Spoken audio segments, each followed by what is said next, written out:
Welcome back guys on IT community. इस video में हम लोग देखेंगे कॉन्सेप्ट डीनॉर्मलाइजेशन का। मैंने लास्ट वीडियो में बताया था नॉर्मलाइजेशन का कॉन्सेप्ट, और ये जो वीडियो है उसी का फॉलोअप वीडियो है।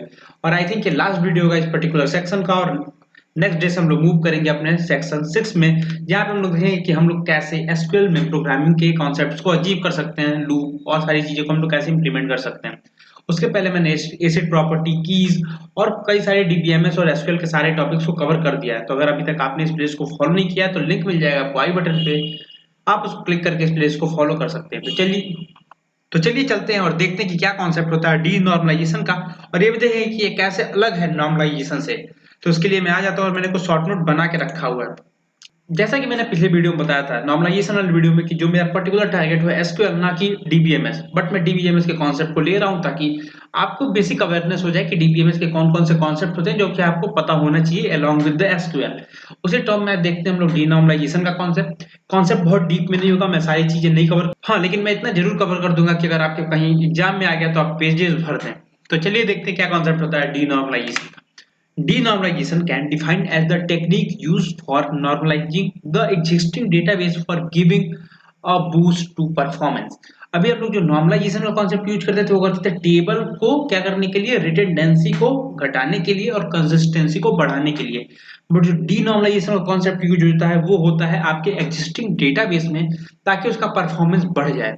सेकेंड पॉइंट में लिखा है the main motive for the strategy is to minimise the running time of chosen query so that the queries start getting better access of the data। अगर हम लोग डीनॉर्मलाइजेशन को use करते हैं तो हम लोग क्या करेंगे, जो अपना रनिंग टाइम है उसको हम लोग घटाएंगे, जिसकी वजह से जो हमारा एक्सेस होगा डेटा का वो थोड़ा सा फास्ट होगा। डीनॉर्मलाइजेशन का मतलब ये नहीं है कि हमने जो नॉर्मलाइजेशन में रिटेंडेंसी और कंसिस्टेंसी को अचीव किया था उसको उल्टा करना।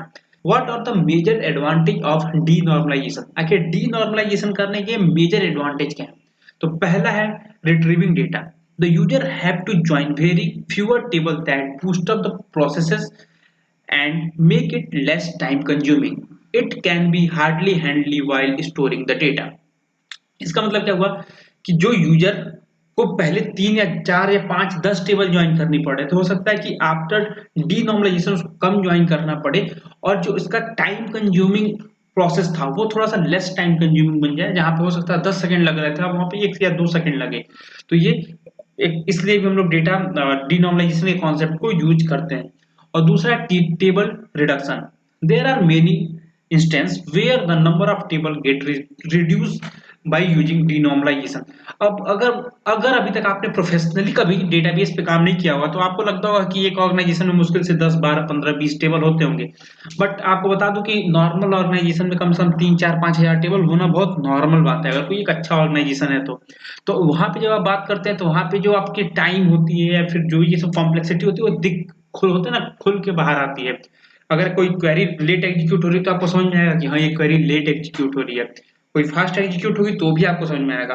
तो उस जगह के लिए जहां पे आपका डेटा बहुत ज्यादा है, नंबर ऑफ टेबल बहुत ज्यादा है, वहां पे आपका डीनॉर्मलाइजेशन का कॉन्सेप्ट काफी हेल्पफुल है। फिर देखते हैं कि क्या है अगला और क्या है ड्रॉबैक, और मतलब बेसिकली ये कि हम लोग को क्यों डीनॉर्मलाइजेशन नहीं करना चाहिए। Affecting others operation speed. अगर आप डीनॉर्मलाइजेशन के कॉन्सेप्ट को यूज करेंगे तो हो सकता है कि जैसे आपके इंसर्शन, डिलीशन और मॉडिफिकेशन के जो ऑपरेशंस है उसमें थोड़ा सा डिले आए, but a complex query can slow down the complete system. अगर आपने डीनॉर्मलाइजेशन के हेल्प से आपने समय तो बचा लिया, आपने चीजों को रिड्यूस कर दिया, बट हो सकता है जो क्वेरी आपने लिखी है वो बाकी सिस्टम को रिड्यूस कर रही थी। तो ये भी एक रीजन हो सकता है जहां पे हम लोग डीनॉर्मलाइजेशन का ड्रॉबैक कहेंगे। It may be a reason to a worry for some programmers and organisation.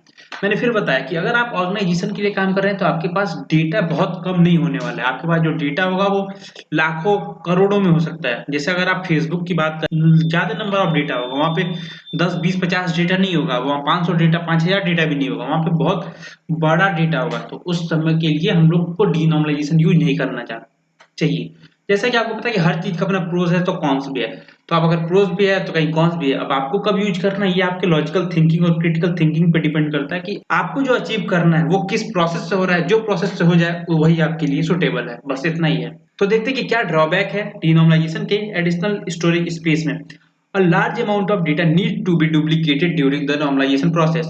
अगर लार्ज अमाउंट ऑफ डेटा है तो उसको डुप्लीकेट करने की हम लोग को जरूरत पड़ेगी डीनॉर्मलाइजेशन प्रोसेस के दौरान and it result in demanding more space. अगर आपके पास हो सकता है कि आप पहले कुछ एक सेट का डेटा कॉपी रख रहे थे तो अभी आपको 2 सेट रखना पड़ रहा हो, तो ये क्या करेगा, अगर आप ज्यादा नंबर ऑफ डेटा को रिप्लिकेट करेंगे, डुप्लीकेट सी बनाएंगे, बैकअप लेंगे, तो आपके पास जाहिर सी बात है कि आपको ज्यादा स्पेस की जरूरत पड़ेगी।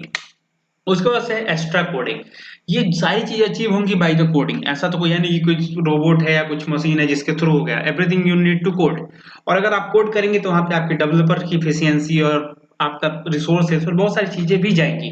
तो एक ये भी ड्रॉबैक हम लोग ले सकते हैं डीनॉर्मलाइजेशन का, कि अगर आप डीनॉर्मलाइजेशन का कॉन्सेप्ट यूज करेंगे तो आपको एक्स्ट्रा लाइन ऑफ कोड लिखना ही पड़ेगा। तो ये था बेसिक डीनॉर्मलाइजेशन का कॉन्सेप्ट। आई होप कि आपको समझ में आया होगा कि क्या होता है डीनॉर्मलाइजेशन का कॉन्सेप्ट। और अभी के लिए इस वीडियो में इतना ही। अगर अभी तक आपने आईटी कम्युनिटी फेसबुक पेज और इंस्टाग्राम पेज को फॉलो नहीं किया तो लिंक आपको डिस्क्रिप्शन बॉक्स में और चैनल पे मिल जाएगा, आप जाके फॉलो करिए, क्योंकि मैं वहाँ पे डेली बेसिस पे पोस्ट अपलोड करता रहता हूँ। और अगर आपके पास कोई भी क्वेरी है तो आप मेरे को वहाँ पे जरूर बताइए।